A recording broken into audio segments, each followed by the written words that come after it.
Good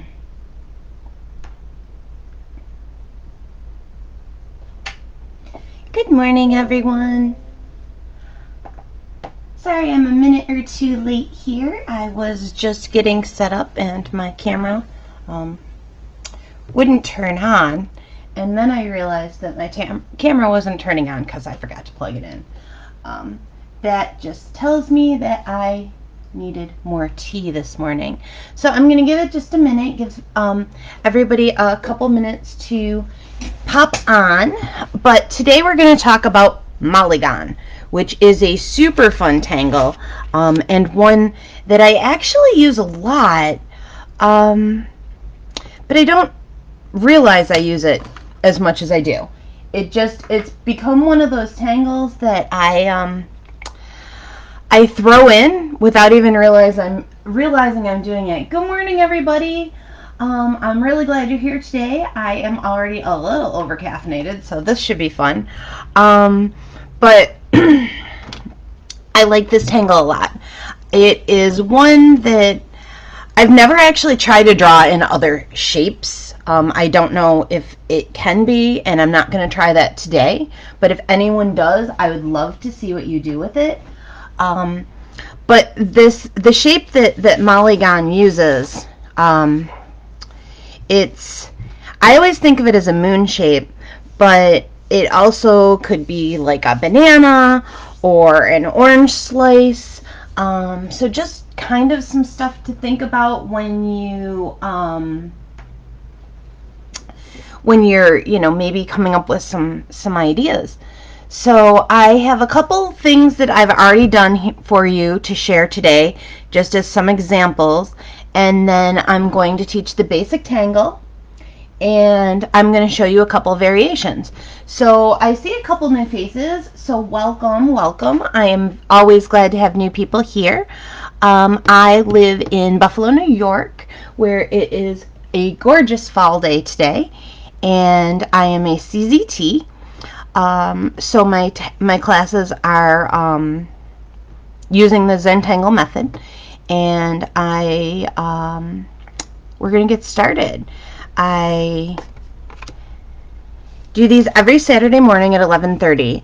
I do want to state right up front, in my demos, I do tend to go a little fast. I like to fit a lot into a very short period of time, and then I leave my videos up so you can come back and watch them over and over and over again.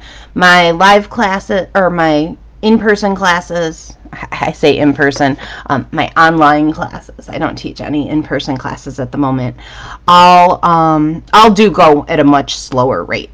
But anyway, so let's see here.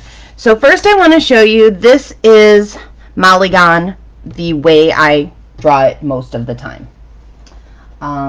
It is using this lovely crescent shape with just a little couple embellishments. Okay, it's a nice medium size. It's, it varies. It shows that you don't have to use the exact same shape all the time, and that it's pretty versatile. Here it is drawn small with an inner aura, or depending if it has an inner aura. And again, I used the same little black orbs, little black beads as my embellishment or enhancement. This I wanted to show you. This one I like a lot. I love this tile, and I think it's because I used my graphitints to shade instead of my regular pencil. But this one, I wanted to point out, it's the exact same pattern, but I have laid in a pattern within a pattern. And if you come to my lives on a regular basis, you know that's one of my favorite and easiest things to share with you. Ways to mix up your patterns to do some really fun things. Here is Molygon done in Sonia Yenser's 14 Shades of Gray, using her 14 Shades of Gray technique. So right here is the basic Molygon pattern, and I filled in around it really nice and dark. Every so often I look at stuff on the camera and I see where I missed a spot that I wanted to color in, but I just really kind of added a lot of darkness right around the outside of those, and then using her technique I faded it out along the edges. But you could use just even this piece. Sonia teaches this class. She has a wonderful demo. I actually offer this 14 Shades of Gray as a class myself from time to time, if you're interested in that technique. And now here is Molygon done in a floral shape. I really kind of like this. I made it a little more structured. I put out a couple little pencil lines as a string, and then I actually nested them together all the way up until this very edge where I just added one kind of off to the side. So those are just a couple ideas, some different ways of drawing this pattern right out of the gate. I have a few other ideas and some fun stuff you can do with this that we're going to go over together. But before we do, I want to start by drawing Molygon as Molygon. Okay, so we're going to start with our dots. Right, so we put down our dots, we add a border. Some people always add their borders, some people don't. I like to talk about, you know,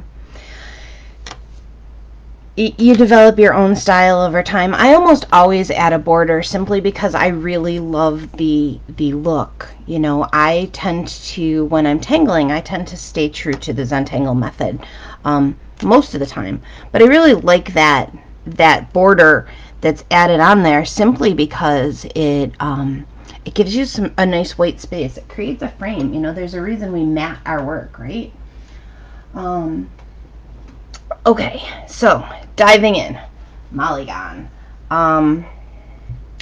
This one, I was trying to figure out when this one came out, and I couldn't find my notes. But this came out after I was certified. And this is a two-sided polygon, and I remembered thinking that was really, really cool. So with this, you add a curved stroke, right? And then it's basically like an aura that's a little fatter. So it looks like a moon to me. I love that image. I was that little girl that liked to wish on stars and thought the moon was made of green cheese and stuff. So that's just one of those images that I've always kind of loved.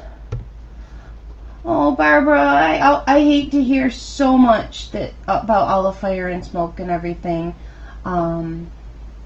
So please stay safe. Please stay safe. I get distracted because I look at chat because I want to say hi to everybody, but it doesn't always work that way. So once you have your little two-sided polygon, right? The way Molygon works is we aura any part of this line. So I'm going to create a little aura here, right? And then I can add my little polygon going in that direction. And now as I turn my tile, I'm just going to do the same thing. And you can change the look of this a whole lot by changing the distance between these little shapes, or by changing the size of the shapes, changing what direction you go into. One of the reasons I love this is because this is a great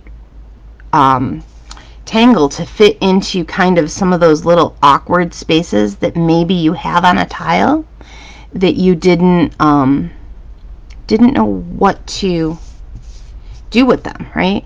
So now here, this curve is almost the same, so I can actually aura that together right? So you can see here how you can have a lot of fun. It's another one of those tangles that just kind of runs in a lot of different directions, like Rixty or Flux, where it's a great pattern to just kind of change things up and make it go in different ways across your page. It travels nicely, I like to say, right? So instead of it being very, very compact or compressed, like I did here, these have slight spaces between them, and you could leave them dark, or you could leave them light. You could color them in all dark. You could add rounding. There's so many little different embellishments that you can do with this that really will change up the look of it. I also like this tangle because it's a nice focus tangle. If you pay attention to trying to keep your auras about the same distance apart, and to making sure that your curve is nice and in line, it's a great one for relaxing with, right? And you can see I made this one smaller, and I actually did that on purpose because I want to show you that even though I started out big, I can then make them smaller and smaller to kind of trail it off, right? Hope that makes sense to everybody.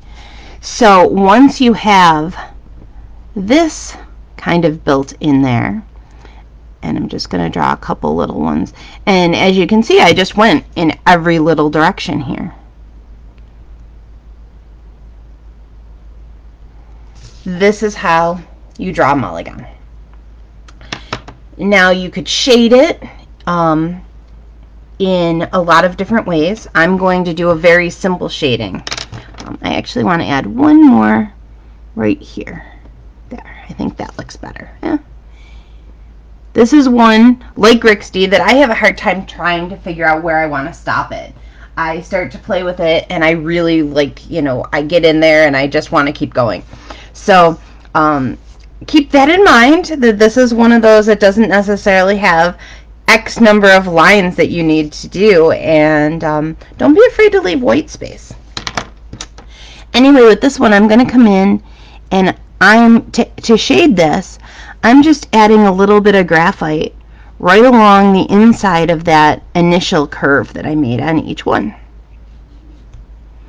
And you could do all kinds of things with these. You could add patterns inside of them. You could color them in, you know, nice and dark. You could leave them like we're doing right here and just add a little bit of shading. And each method of handling these little shapes is going to give you a different look. So then I'm just going to blend that, right? Soften that line just a little bit, and all of a sudden it's like magic. Shading is where the magic happens, and they really start to pop off the page.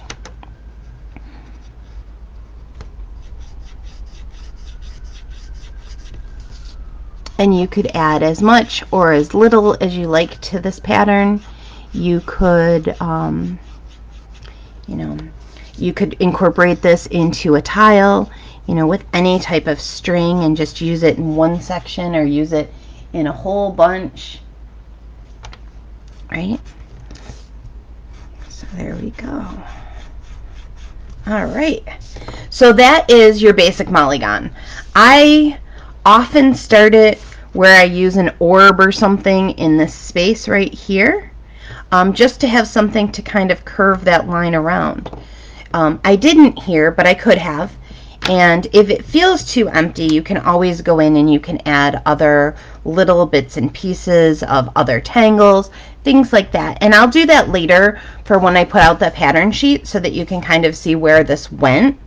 But I want to show you a few other little things today.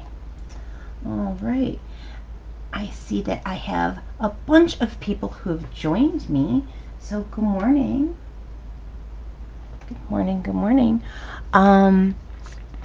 Let's see, let me grab another tile here. I'm going to Once again, put down my dots, turn in my tile to make my border. I have green on that. I don't know where that came from. Actually, yes, I do. I use watercolor a lot, and there's usually paint on my desk, so I'm not surprised I stuck my tile in there. All right. So now, let's see. I want to show you a couple other things here. So you know that one of the ways that I like to use, if you've joined before, you know one of the ways that I like to use tangles is as a string. So I want to show you how you can start with your little curve. I'm starting over here in my corner. I have a tendency, it's kind of my own personal style, to add my tangles kind of like on a curve. I like to work on the diagonal a lot, and that's just kind of the way I do stuff. So I'm going to show a couple of things with this one. So I'm doing the exact same thing. I'm creating a curve. I'm leaving a little space. If you notice, this time I'm making each one slightly bigger, right? So I'm making my aura.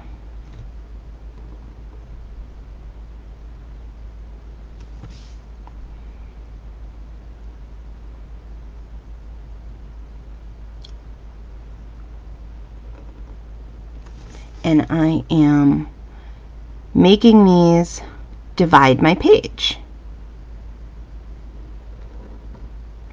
Right? And I could have done these all the same size, but I wanted you to see how when you add in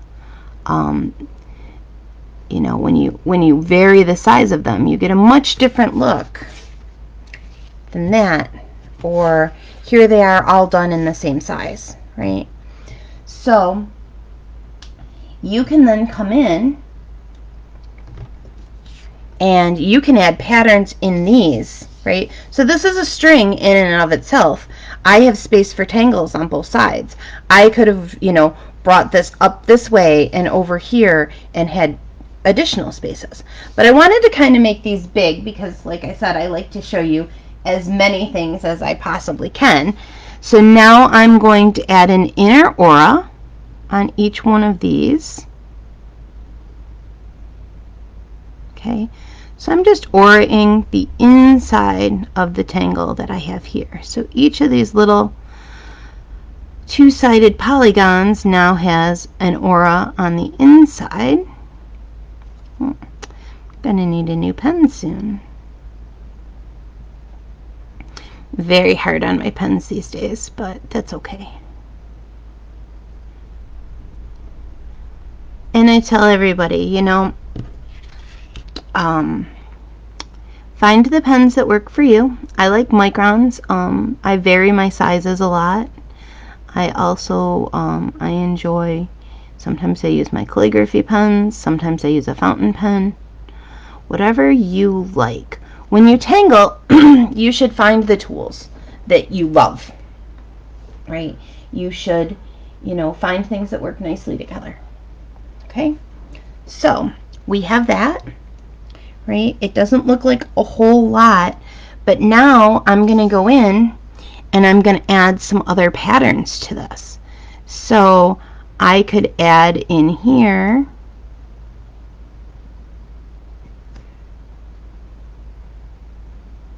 something like this.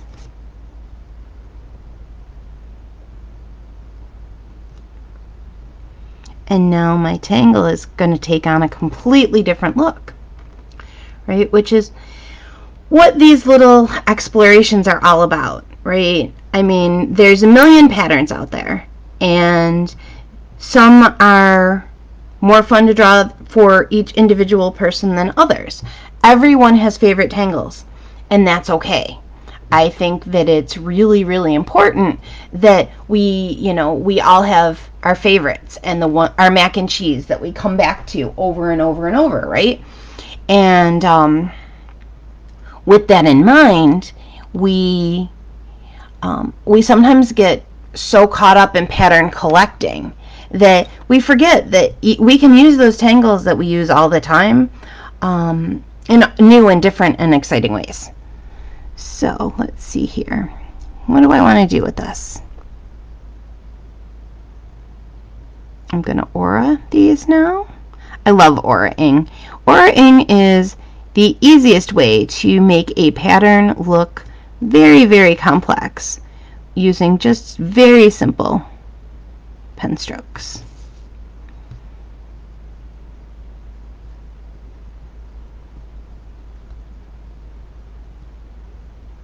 So I add in some little auras.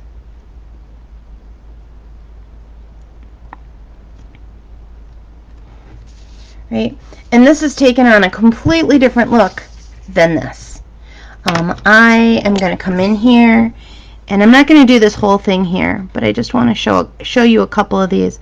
I can come in with, and this is just a graphic pen that I'm using to color in quickly. Like I have some CZT friends that refer to, you know, these thicker, these bigger pens. This is a graphic pen as their puddling pens, to just be able to add little puddles of color. And I kind of like that. So you can see how that adds a much more graphic look, right? So this is a fun way to kind of mix it up a little bit. And like I said, I used this as my string. So this leaves all of these areas over here on these other sides for either different tangles, or for me to take this, or use this tangle again in a different way. This can also be done in a spiral. I know that I use spirals a lot, but you could use this technique where you start really small and then you change up the different sizes of these polygons all the way. So I'm not going to finish coloring that in because I want to come back and do another.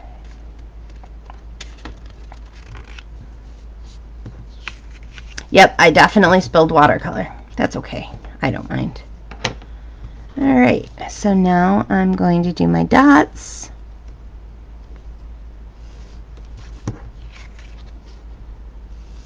My border.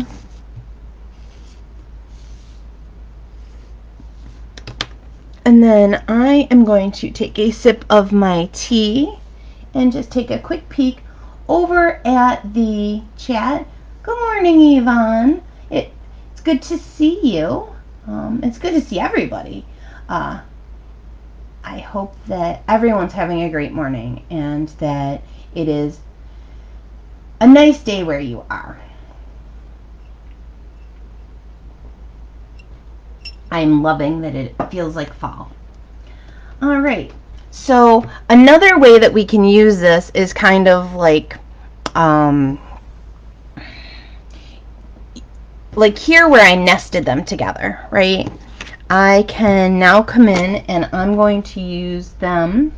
Remember I said that I enjoy using a orb, and as you can see, my orbs are very, very rarely round. They always are kind of a little squishy, and that's okay. So this time, instead of using this to curve it around, I'm actually going to use this as a center starting point, because if you've been to these before, you know that I like to make flowers.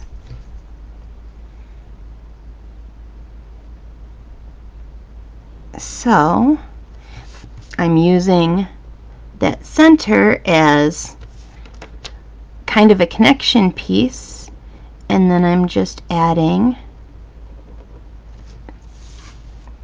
my my polygons around the outside. And and these aren't going to fit exactly perfect, but that's okay, because so often it's that impression that we get, right, that really changes things up.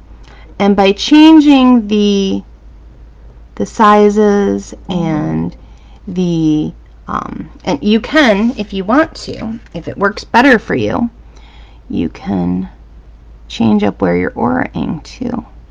So most of those were, you know, pretty fat and chunky, but I'm going to fit in a really skinny little one right there. And I demoed this today, and obviously my spacing's not right. My this is touching, this is not. It's okay. There's no mistakes in Zentangle. And as I go through, and when I finish this tile off later, and you'll see it on the pattern sheet, you will see how I take these little irregularities, and once I finish off the tile, either by adding little enhancements or by adding patterns on the inside of my my polygons, or on the outside of my polygons, you're not even going to notice. And as I always tell people, nobody knows that's not how you meant to draw it unless you tell them, right? So they don't necessarily have any idea that I didn't want this one nice and skinny, and that I didn't want this one, you know, a little squatter, and that's okay. You know, it's different opportunities for different things. Like right here, I have more space, so I could come in and I could add something like one of my go-to tangles, which is Muka. So I could add that in right there, and I could maybe add in some Muka over here. And see how I'm kind of using the negative spaces that are there, and it's just going to add a lot of fun and energy to this tile. And then of course I'll do all my shading and everything later as we go, but you can come in with these, and once again you can add in patterns. So I like striping, right? I use striping in a lot of my work. I think that it's a nice, easy way to add kind of a fun, whimsical little twist. So I could come in, I could add, you know, some, and these are just curved lines that I'm filling in as I go around. I will add a those of you that have been in classes before know how I do this. I generally add just a light little pencil mark where I want to add my highlight, and then I come in with, once again, my little pen, and I'm just doing this really quick. I'm just going to do these on a couple ones, right? And I'm just alternating. And where that little pencil line is, I'm just not going to color in, and that's going to add a little highlight.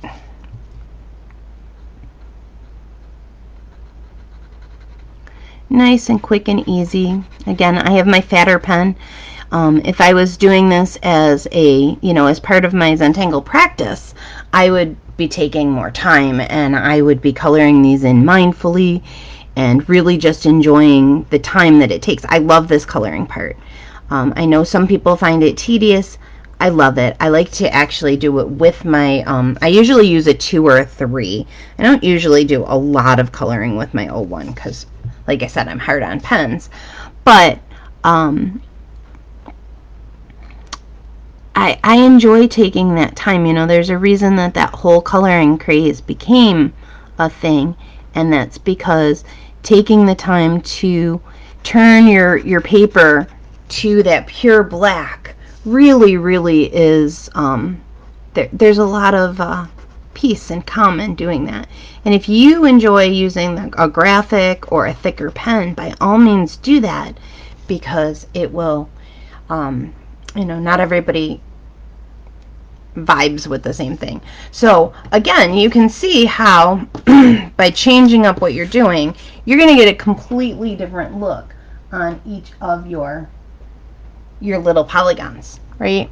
Does anybody have any questions? I have one more that I wanted to show you, but I know that this is one of those patterns that people either immediately becomes a thing for them and they see a million different ways they can use it, or they kind of get lost with it and they're not sure where to go. So if anybody has any questions, I'd really like to take a minute and answer them before I move on and give you one more idea.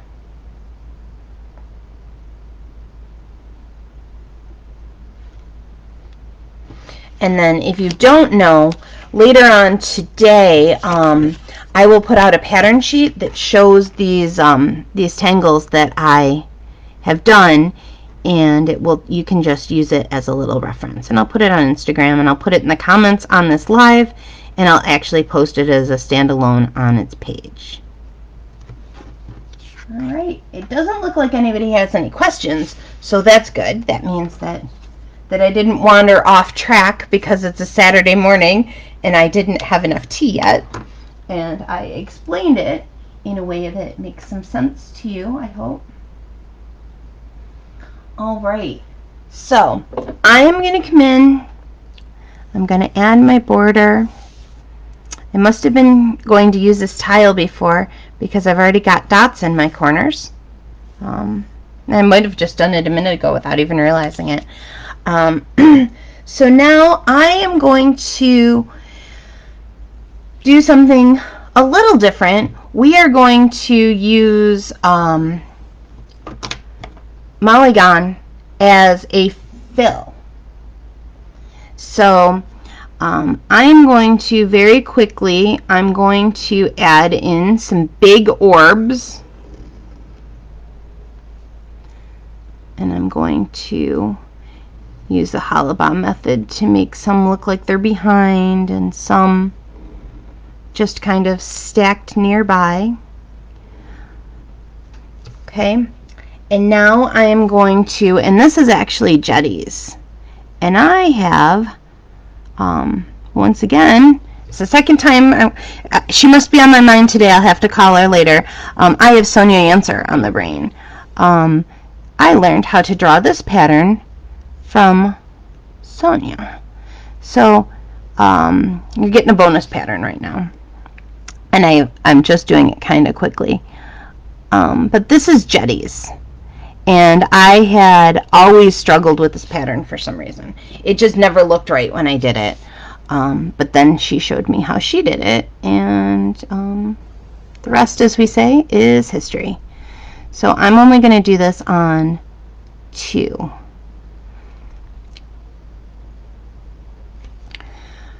But this center is usually colored in, or you can apply another pattern to it.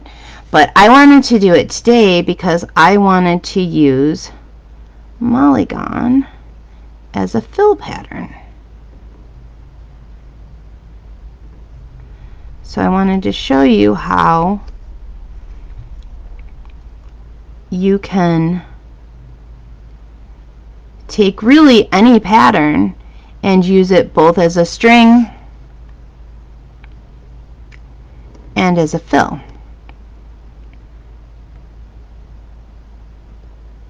And don't be afraid to let your pattern go off your defined line, right? It's okay if it looks like it's going off to the side.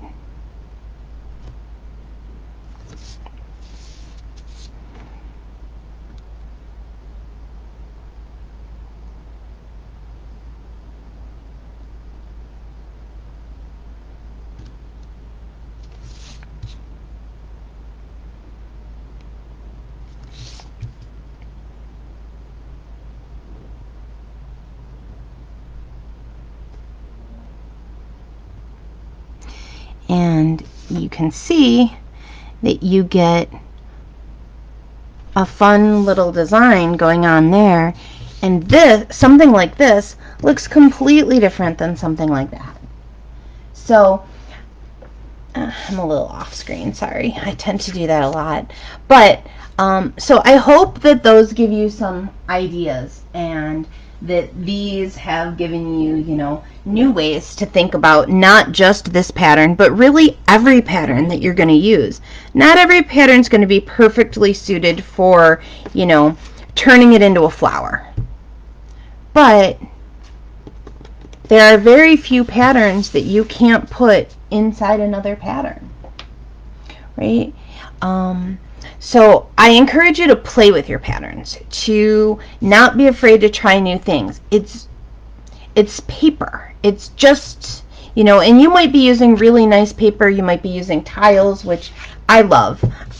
I love the Fabriano paper. But it's still just paper, and if I create a tile I don't like, it's not the end of the world. I can always repurpose it later. I can put it away. I have one tile I keep a binder, and I have one tile, and I've had it for, I don't know, forever really. And I could never decide, I never liked it, but I just put it back in my binder all the time. And every so often I would add something to it, and I still didn't like it, and I still didn't like it. And then one day I learned a new pattern, and I added it to that tile, and all of a sudden it took it to someplace completely different, and all of a sudden I loved the tile, and it was done. So all those times that I didn't like that tile, or that I didn't think that it was going to be anything that I would ever use, and I thought that was actually going to be a tile that I actually threw out, which is something I almost never do, it wasn't done. So I encourage you that if you do have a tile you don't like, to put it away for a while and revisit it at a later date.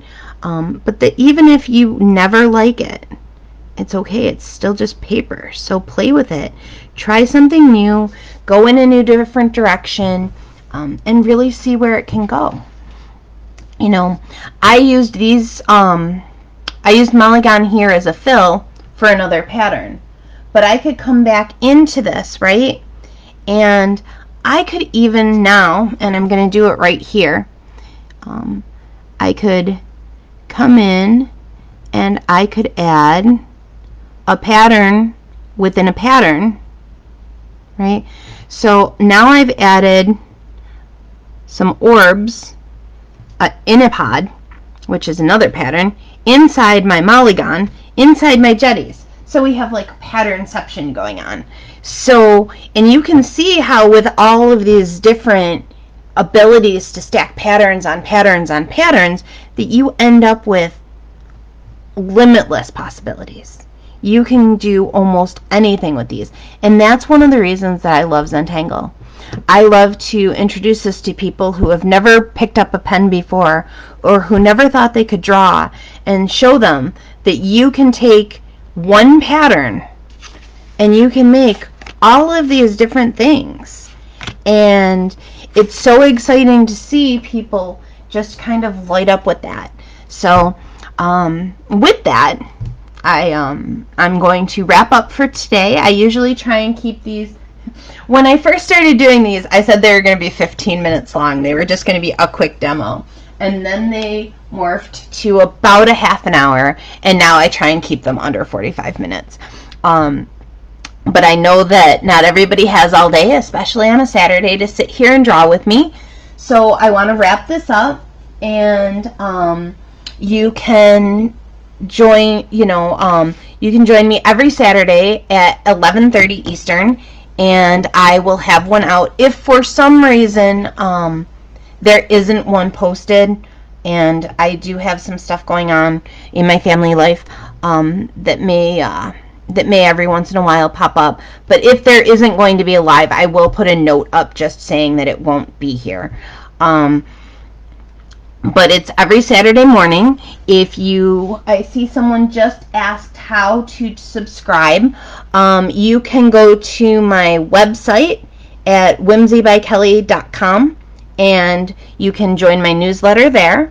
I also post a lot of classes and things like that right to my Facebook page, and then you can also make a note that I'm here every Saturday morning. But I look forward to seeing you. My videos that I've done so far, I've been doing one every week since COVID started, and we went into shutdown back in March.